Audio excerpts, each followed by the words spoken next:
Good morning, सुप्रभात। GS दृष्टि education platform पर आपका हार्दिक स्वागत, अभिनंदन। और राजस्थान के प्रमुख भौतिक भूभागों में से दूसरा भूभाग मध्यवर्ती अरावली प्रदेश की चर्चा आज के लेक्चर के अंतर्गत की जाएगी।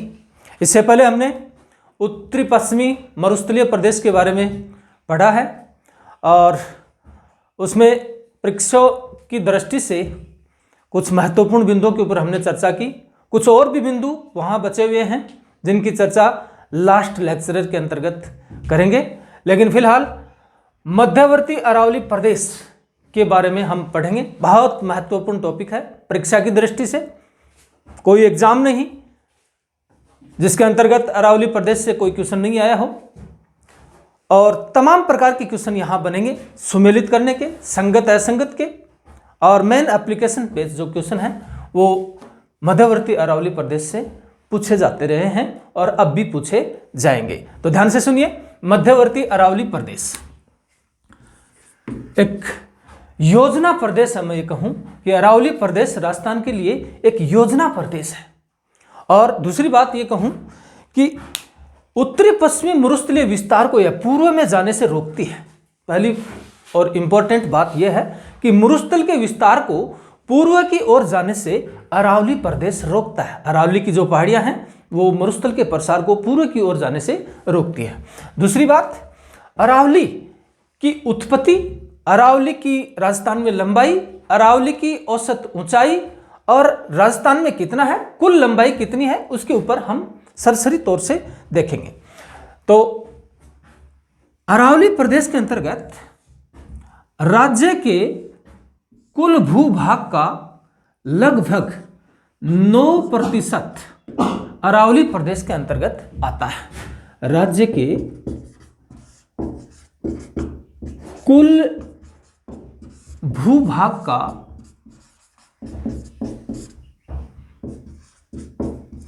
9% अरावली प्रदेश के अंतर्गत आता है और राज्य की कुल जनसंख्या का 10% अरावली प्रदेश के अंतर्गत निवास करता है। कुल जनसंख्या का लगभग 10% अरावली प्रदेश के अंतर्गत निवास करता है। तीसरी बात, अरावली विश्व की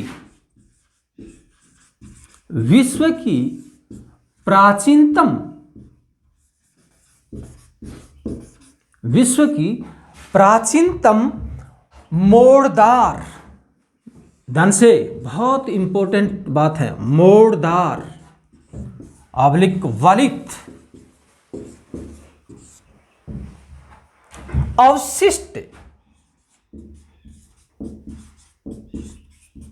अवशिष्ट पर्वतमाला है। पर्वतमाला, अवशिष्ट का मतलब वायु अपर्दन से प्रभावित रही है। वायु अपर्दन से प्रभावित है, इसलिए इसे अवशिष्ट पर्वतमाला कहा जाता है। बहुत से एग्जाम 2003 से पहले की जितनी भी एग्जाम है उनमें वलित पूछा गया है, अवशिष्ट पूछा गया है और विश्व की प्राचीनतम पर्वत श्रेणी के रूप में इसके ऊपर क्वेश्चन आते रहे हैं। दूसरी बात, अरावली की उत्पत्ति किस युग में हुई, किस काल में हुई? तो अरावली की उत्पत्ति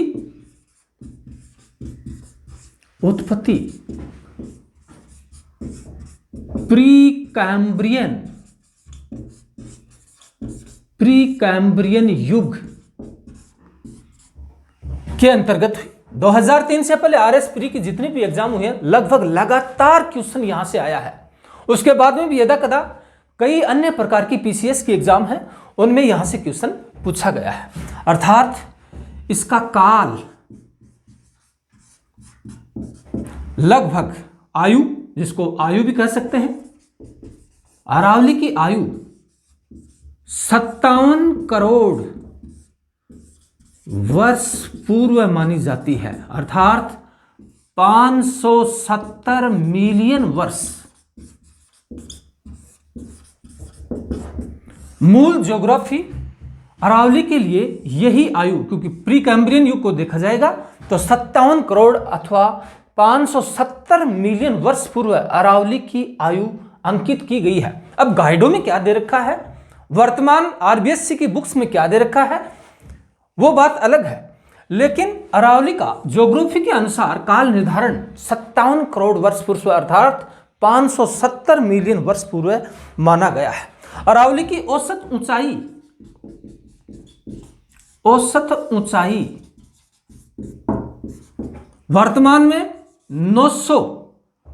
वर्तमान में 930 मीटर है, किंतु उत्पत्ति के समय इसकी आयु 2700 मीटर थी, किंतु एक अवशिष्ट श्रेणी है, वायु अपरदन का परिणाम है कि वर्तमान में इसकी आयु 930 मीटर है। और एग्जामों में यही पूछा जा रहा है, अभी भी वर्तमान में ट्रेंड 930 मीटर का ही चल रहा है। नेक्स्ट बात, अरावली अप्लेशियन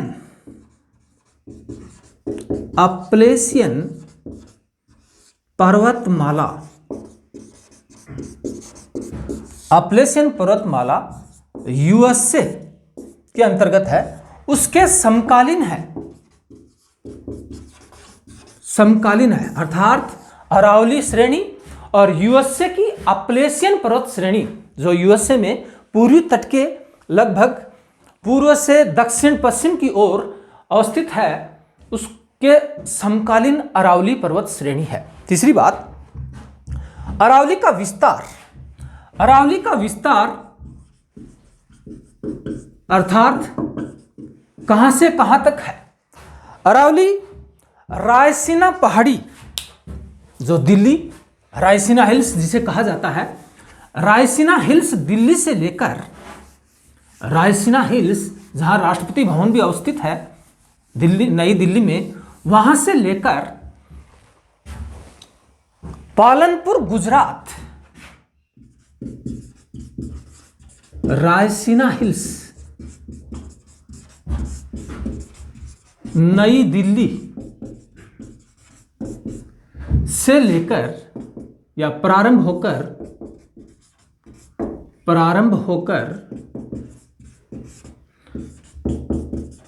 पालनपुर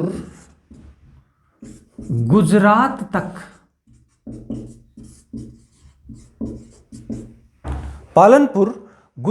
तक फैली हुई है। तीसरी बात, इसकी कुल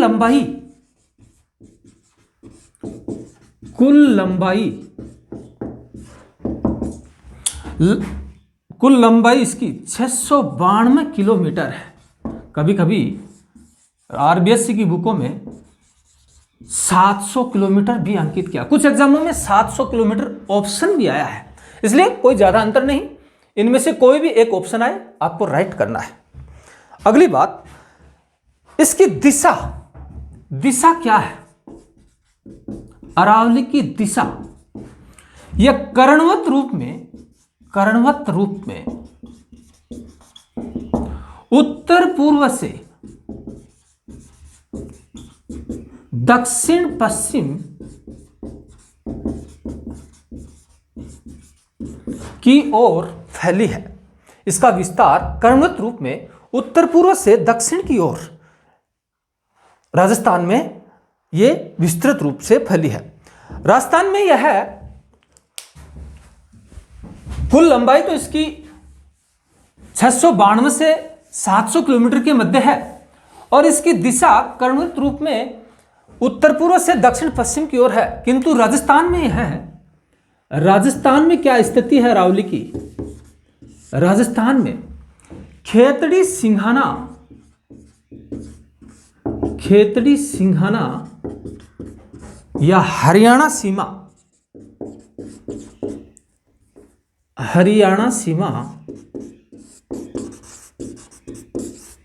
से लेकर खेड़ बर्मा गुजरात सीमा तक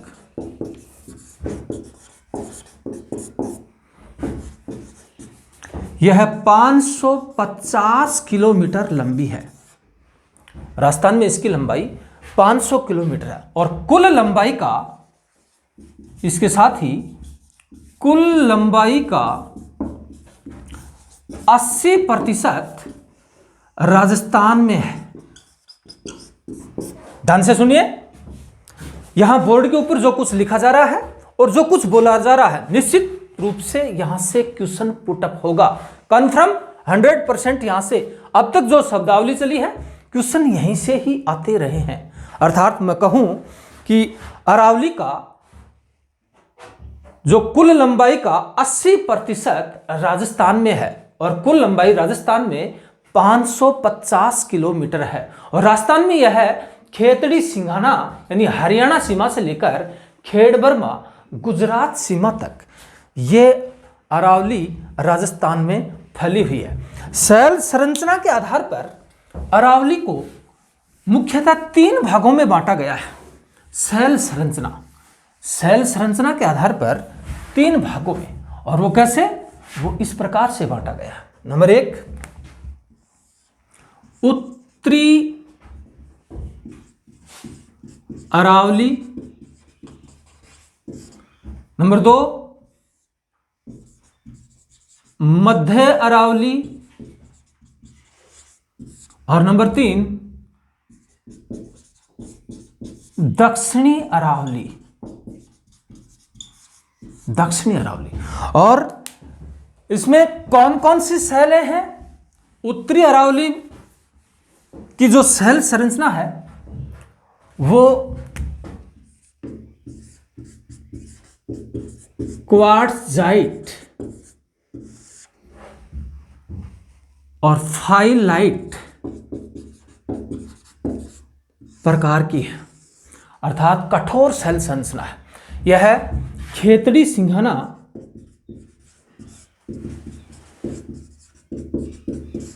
के पास स्पष्ट रूप से और सघन रूप लिए हुए है। दूसरा मध्य अरावली सांबर बेसिन से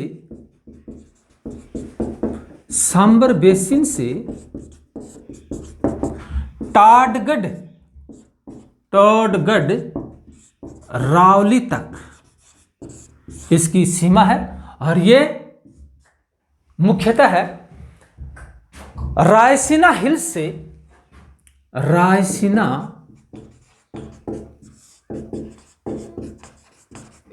से सांबर बेसिन तक इसकी सीमा है। ये सांबर बेसिन से टोडगढ़ रावली तक है। यह मुख्यतः है चूना पत्थर और लाइमस्टोन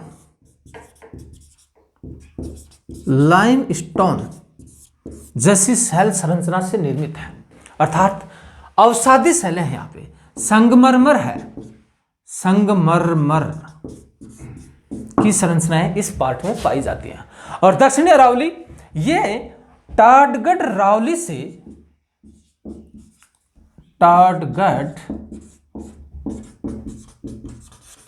से गिरनार श्रेणी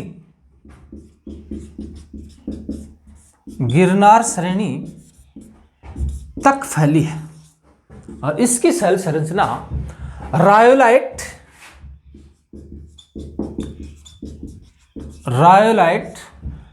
ग्रेनाइटिक निस शैलों से बनी है। अर्थात अरावली शैल संरचना के आधार पर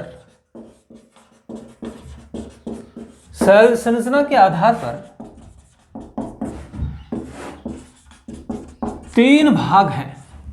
और 3 भागों की चर्चा मैंने उत्तरी अरावली यानी खेतड़ी सिंघाना से तक, यानी रायसीना हिल्स दिल्ली से खेतड़ी सिंघाना, या यूँ कहें कि सांबर बेसिन तक, इसमें खेतड़ी सिंघाना भी आ जाएगी। और दूसरा सांबर बेसिन से टाडगढ़ रावली तक मध्य अरावली, और टाडगढ़ रावली से गिरनार श्रेणी तक दक्षिणी अरावली फैली हुई है। लेकिन राजस्थान में अरावली को ऊंचाई के आधार पर 4 भागों में बांटा गया है, 4 भागों में बांटा गया है। नंबर 1 उत्तरी पूर्वी पहाड़ियां, नंबर 2 मध्य अरावली या मेरवाड़ा पहाड़ियां, और नंबर 3 मेवाड़ पहाड़ी या भोराट पठार, और नंबर 4 आबू पर्वत खंड। ऊंचाई के आधार पर, ऊंचाई के आधार पर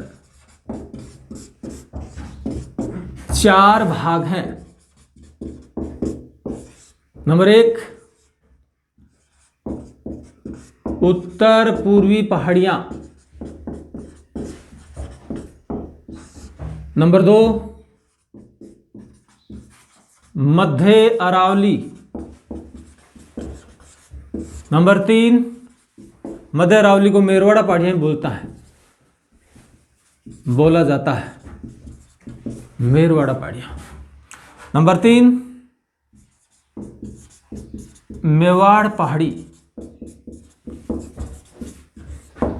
या भोराट पठार, भोराट पठार, और नंबर 4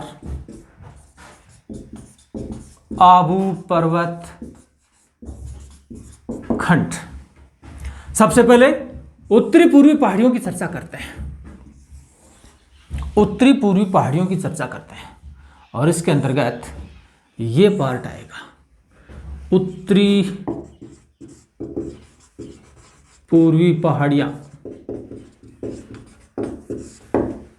इसका ये पार्ट है। लगभग संपूर्ण जयपुर संभाग, जयपुर संभाग आ जाता है इसमें, अलवर, दौसा, जयपुर, सीकर, झुंझुनू, ये पार्ट इसके अंतर्गत आ जाता है। इसके अंतर्गत सांबर बेसिन, खेतड़ी सिंघाना से, Khetri Singhana to Sambhar basin, Sambhar basin तक, इसके अंतर्गत कौन सी ऊंची पर्वत चोटियां हैं? नंबर 1 इसके अंतर्गत रघुनाथगढ़ 1055 मीटर सीकर में, बहुत बार क्वेश्चन पूछा गया है, रघुनाथगढ़। दूसरा खो, खो है, और खो 920 मीटर, 920 मीटर, ये जयपुर में है। नंबर 3 भैराज, भैराज ये अलवर में 792 मीटर, अलवर। अगली बब्बाई 780 मीटर, ये झुंझुनू में है। नेक्स्ट बिलाली 775 मीटर, अलवर में। बहुत बार सुमेलित करने में क्वेश्चन पूछे गए हैं यहां पे। भानगढ़ अलवर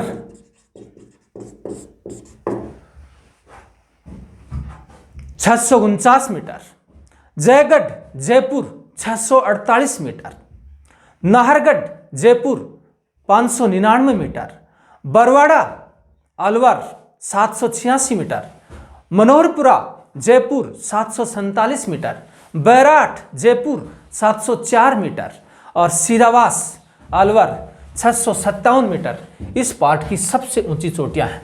इन्हें पर्वत चोटी और उनकी ऊंचाई के अनुसार सुमेलित करने में क्वेश्चन आ सकता है। पर्वत चोटी और संबंधित डिस्ट्रिक्ट इनमें सुमेलित करने में भी क्वेश्चन आ सकता है। संगत असंगत के ऊपर भी क्वेश्चन आ सकता है। क्वेश्चन पूछा एक उदयनाथ पहाड़ी, उदयनाथ पहाड़ी,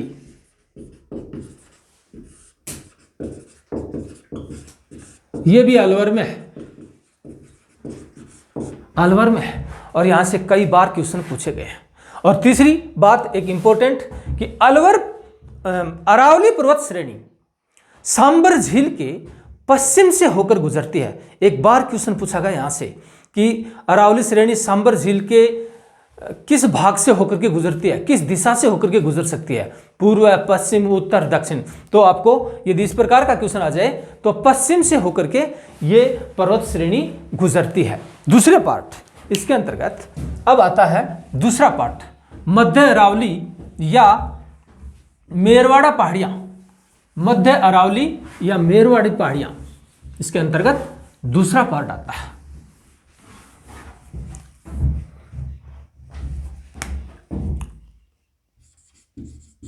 मध्य अरावली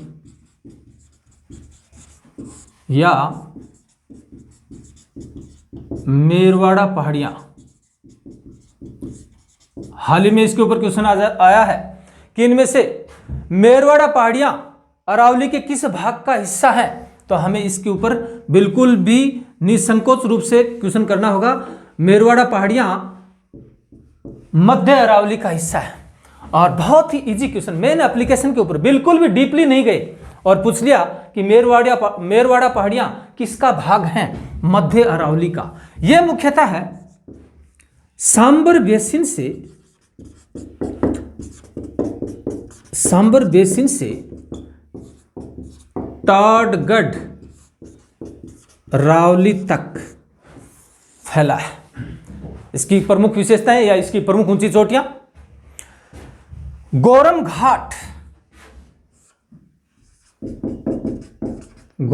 घाट अजमेर,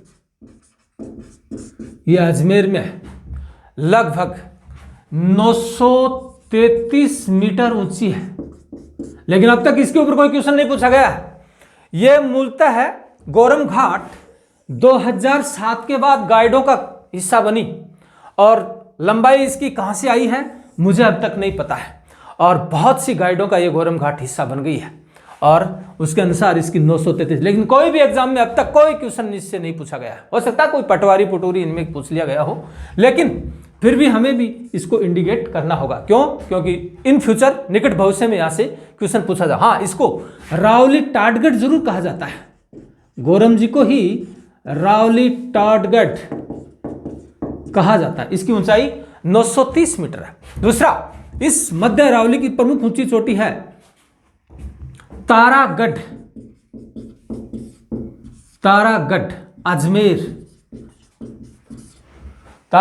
अजमेर।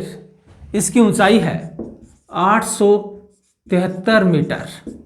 यह अजमेर में, मध्य अरावली की सबसे ऊंची चोटी के नाम से यहां से कई बार क्वेश्चन पूछा गया है। तारागढ़ अजमेर 873 मीटर।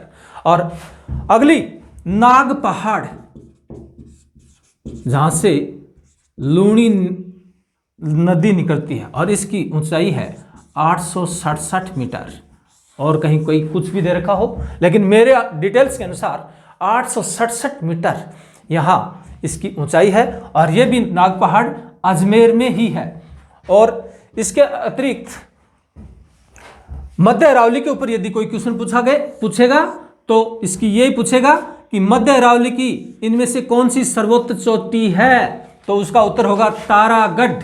यदि ऑप्शन में रावली टाडगढ़ या गोरम घाट है तो बात दूसरी हो जाएगी। यहां 933 मीटर के साथ में रावली टाडगढ़ या गोरम घाट ही सबसे बड़ा पहाड़ होगा। और इसके ऊपर एक बार सुमेलित और संगत असंगत पे क्वेश्चन आया हुआ है। नेक्स्ट अपना जो पार्ट बचा है वो है मेवाड़ पहाड़ियां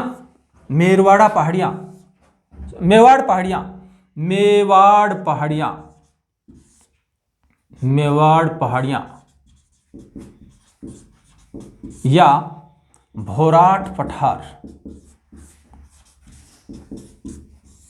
ये पार्ट, यह मुख्यतः है रावली टाडगढ़ से और आबू पर्वत कन्या सिरोही के ऊपर, और मुख्यतः है यह पार्ट राजसमंद, उदयपुर, अंशतः पाली, भीलवाड़ा, चित्तौड़ और डूंगरपुर जिलों में, ये जो मेवाड़ पहाड़ी और भौराट पठार का इलाका है, ये इन जिलों में पड़ता है। मुख्यतः है राजसमंद, उदयपुर और अंशतः है पाली, भीलवाड़ा और चित्तौड़ में पड़ता है, चित्तौड़गढ़ जिलों में पड़ता है। यहां अरावली की दूसरी महत्वपूर्ण चोटियां जिनमें मैं बता सकता हूं, जरगा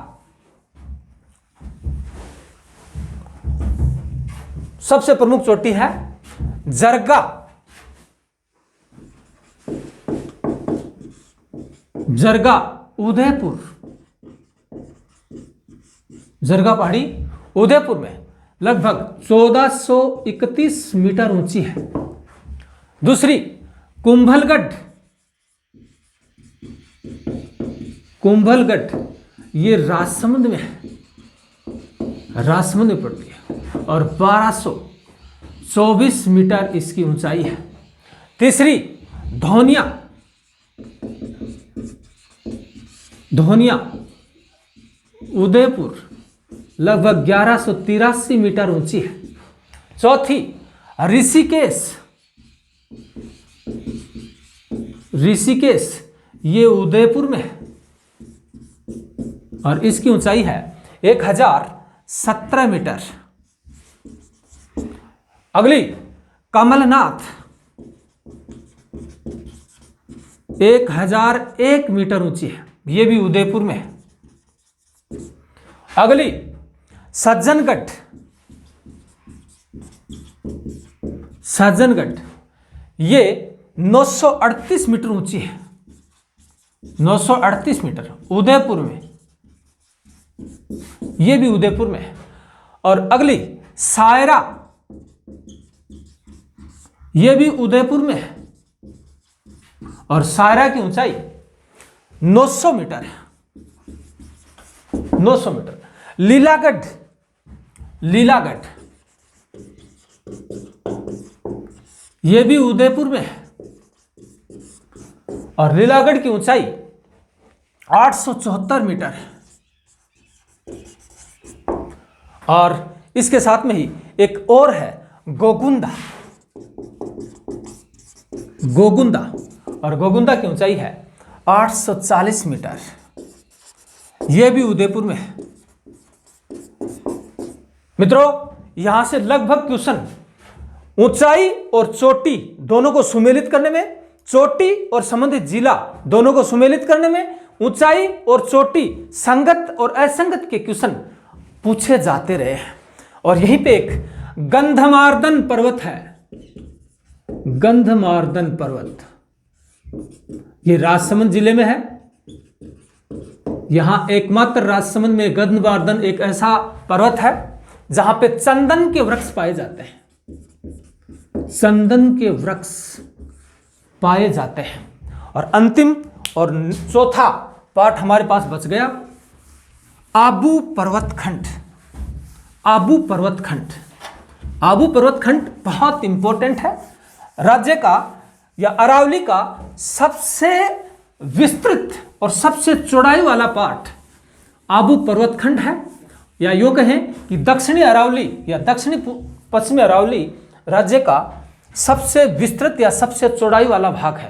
और अब हम नेक्स्ट पार्ट की चर्चा करेंगे, वो है आबू पर्वतखंड। आबू पर्वत खंड यह मुख्यतः है पृथक से एक खंड है और सिरोही में है, सिरोही जिले में पड़ता है। यहां का राज्य का सर्वोच्च चोटी, राज्य की सर्वोच्च चोटी गुरु शिखर, जिसकी ऊंचाई 1722 मीटर है, यही है, सिरोही जिले में ही है। और यह राज्य की सबसे ऊंची चोटी है। और राज्य की नहीं, एक क्वेश्चन और आता है यहां पे एप्लीकेशन आधारित कि हिमालय पर्वत और नीलगिरी, हिमालय पर्वत और नीलगिरी पर्वत श्रेणी के मध्य सर्वोच्च चोटी यही है। सबसे ऊंची चोटी हिमालय और नीलगिरी के बीच सबसे ऊंची चोटी गुरु शिखर ही है। नेक्स्ट दूसरा शेर, यह भी सिरोही में ही है, 1597 मीटर ऊंची है। दिलवाड़ा,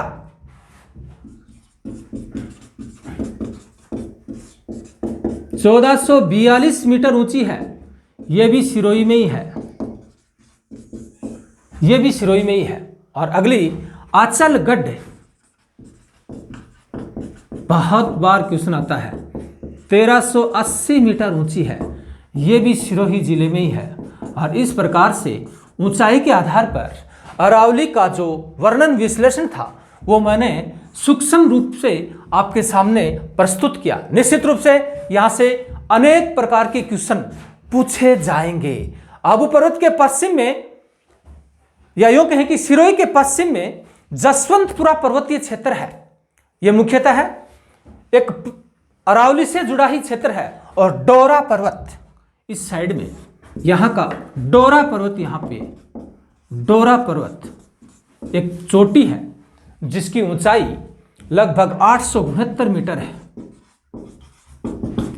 और इसी के पास में ही जुआई नदी के दक्षिण में जालोर पर्वतीय क्षेत्र है। यह मुख्यतः है रोजा भाखर, दूसरा इसराना भाखर, और तीसरा झारोला पहाड़। ये 3 चोटियां हैं। इनकी ऊंचाई क्रम से 730 मीटर, 730, दूसरा 839 मीटर, और चौथा 588 मीटर। यहां से अनेक बार क्वेश्चन पूछे गए हैं सुमेलित करने में। सिवाना पर्वतीय क्षेत्र बाड़मेर जिले में मुख्यतः गोलाकार पहाड़ियां हैं। इन्हें 56 की पहाड़ियां, नाकोड़ा पर्वत भी कहा जाता है। राजस्थान का मेवा नगर भी इसे कहा जाता है। इस जगह मुख्यतः है ये सिवाना क्षेत्र में है और सिवाना ग्रेनाइटिक चट्टानें हैं और इन्हें 56 की पहाड़ियां, नाकोड़ा पर्वत कहा जाता है। दक्षिणी पूर्वी राजस्थान में जहां हड़ौती पठार है वहां पे बूंदी पहाड़ियां हैं। बूंदी पहाड़ियों को आडावाला पहाड़ियां भी कहा जाता है। ये अर्धचंद्राकार रूप में है। लगभग इन पहाड़ियों की लंबाई 92 किलोमीटर लंबी है। उत्तर पश्चिम से दक्षिण पूर्व की ओर ये फैली हुई है। इसी के पास में ही 12 जिले में रामगढ़ शाहबाद की हॉर्स शू टाइप यानी घोड़े के नाल की आकृति की पहाड़ियां हैं। यहाँ की सबसे ऊंची चोटी सतूर है और चांदवाड़ी भी यहाँ बूंदी की पहाड़ियों की सबसे ऊंची चोटी है जो 517 मीटर ऊंची है। अरावली पर्वतमाला की एक ही जिले में सर्वाधिक लंबाई पाली जिले में है। और इसके साथ में ही अरावली श्रेणी के प्रमुख दर्रे जिन्हें राजस्थान में नाल कहा जाता है और इसके प्रमुख पठार आदि की चर्चा हम नेक्स्ट लेक्चर के अंतर्गत करेंगे। निश्चित रूप से आपको बहुत फायदा मिलेगा। जय हिंद।